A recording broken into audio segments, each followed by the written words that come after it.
Assalamualaikum warahmatullahi wabarakatuh. Selamat datang di Rumah Media. Belajar dimanapun dan kapanpun dengan Rumah Media. Hari ini kita akan belajar tentang pengertian dan juga macam-macam norma. Untuk lebih jelasnya, silahkan kalian simak penjelasan berikut. Bismillahirrahmanirrahim. Pengertian dan macam-macam norma. Seorang ahli filsafat Yunani bernama Aristoteles dalam bukunya Politics mengatakan bahwa manusia adalah zoon politikon, artinya manusia selalu hidup berkelompok dalam masyarakat. Dengan demikian, manusia merupakan bagian dari manusia lain yang hidup bersama-sama. Manusia pada dasarnya memiliki dua kedudukan, yaitu sebagai makhluk sosial dan sebagai makhluk individu. Sebagai makhluk sosial, manusia selalu membutuhkan orang lain dan akan tergabung dalam kelompok yang memiliki keinginan serta harapan yang harus diwujudkan secara bersama-sama. Akan tetapi, sebagai makhluk individu, tiap orang memiliki perbedaan pemikiran dan perbedaan kepentingan. Dalam kehidupan bermasyarakat, perbedaan kepentingan dapat menimbulkan adanya perselisihan, perpecahan, bahkan menjurus ke arah terjadinya kekacauan. Oleh karena itu, untuk menghindari adanya benturan akibat perbedaan kepentingan tersebut, diperlukan suatu tatanan hidup berupa aturan-aturan dalam pergaulan hidup di masyarakat. Tatanan hidup itu disebut dengan norma. Pengertian lain dari norma, menurut Kamus Besar Bahasa Indonesia adalah aturan atau ketentuan yang mengikat warga kelompok dalam masyarakat, dipakai sebagai panduan, tatanan, dan pengendali tingkah laku yang sesuai dan berterima.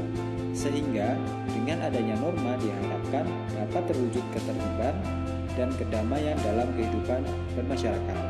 Norma yang berlaku dalam kehidupan bermasyarakat dapat dibedakan menjadi 4 macam, yaitu norma kesusilaan, norma kesopanan, norma agama, dan norma hukum. Sekarang kita akan bahas satu persatu. Dari yang pertama, yaitu norma kesusilaan.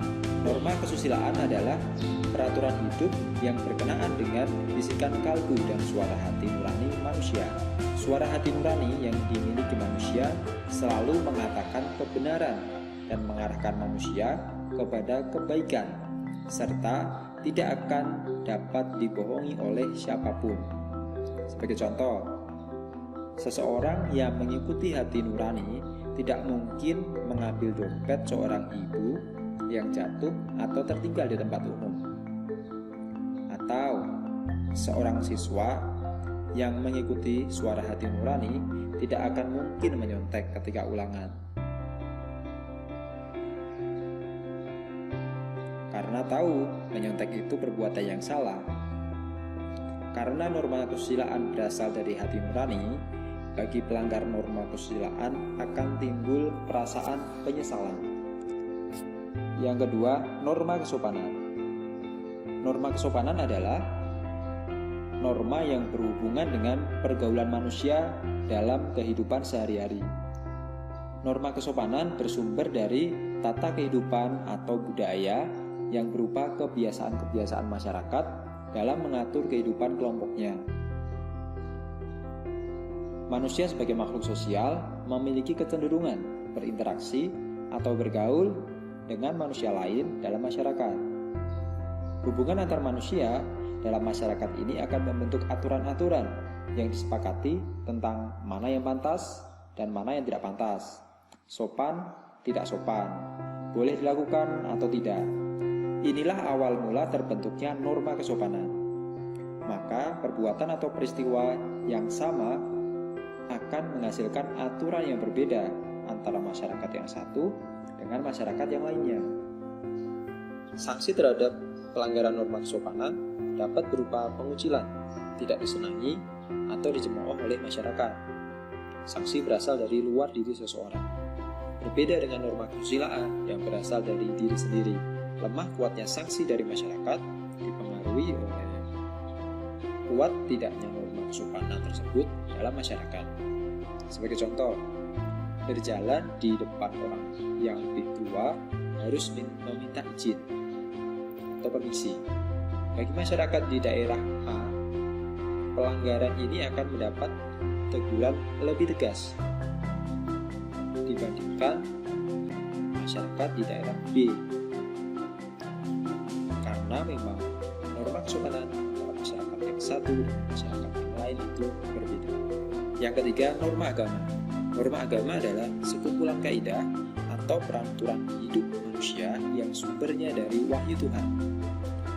Menurut agama meyakini bahwa apa yang diatur dalam norma agama berasal dari Tuhan yang Maha Esa, yang disampaikan kepada Nabi dan Rasul-Nya untuk disebarkan kepada seluruh umat manusia.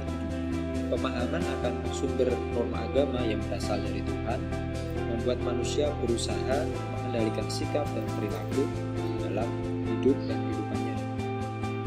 Setiap manusia harus melaksanakan perintah Tuhan dan meninggalkan apa yang dilarangnya. Contoh melaksanakan norma agama misalnya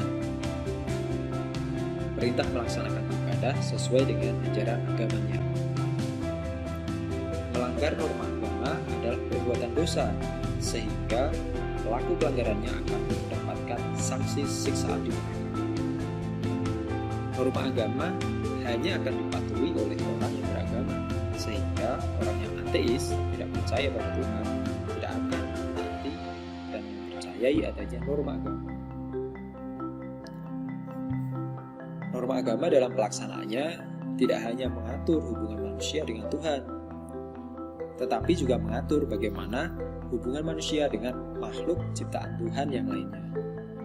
Manusia sebagai makhluk ciptaan Tuhan dilengkapi dengan akal dan pikiran. Dengan akal, manusia diberi tanggung jawab oleh Tuhan untuk tidak hanya memanfaatkan alam, tetapi juga harus memelihara serta melestarikannya. Manusia juga dituntut untuk menciptakan kebaikan dan kebahagiaan dengan sesama manusia. Oleh karena itu, dengan pelaksanaan norma agama akan tercipta kepatuhan manusia kepada Tuhan dan keserasian manusia dengan sesama dan lingkungannya. Oke, yang keempat, norma hukum. Norma hukum adalah peraturan mengenai tingkah laku manusia dalam pergaulan masyarakat dan dibuat oleh badan-badan resmi negara serta bersifat memaksa, sehingga perintah dan larangan dalam norma hukum harus ditaati oleh masyarakat. Oleh karena itu, dalam kehidupan sehari-hari, aparat penegak hukum seperti polisi, jaksa, dan hakim dapat memaksa seseorang untuk menaati hukum dan memberikan sanksi bagi pelanggar hukum. Norma hukum juga mengatur kehidupan lainnya seperti larangan melakukan tindak kejahatan dan pelanggaran, larangan melakukan korupsi, larangan merusak hutan, serta kewajiban memelihara hutan, kewajiban membayar pajak. Kemudian peraturan tersebut harus dilakukan oleh seluruh warga negara Indonesia. Negara Indonesia merupakan negara yang melaksanakan norma hukum.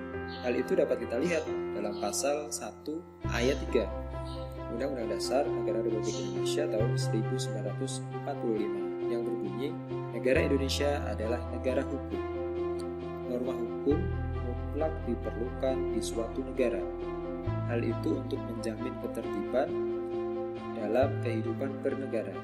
Sebagai negara hukum, sudah menjadi kewajiban bagi pemerintah dan seluruh rakyat Indonesia untuk menegakkan hukum dalam kehidupan sehari-hari.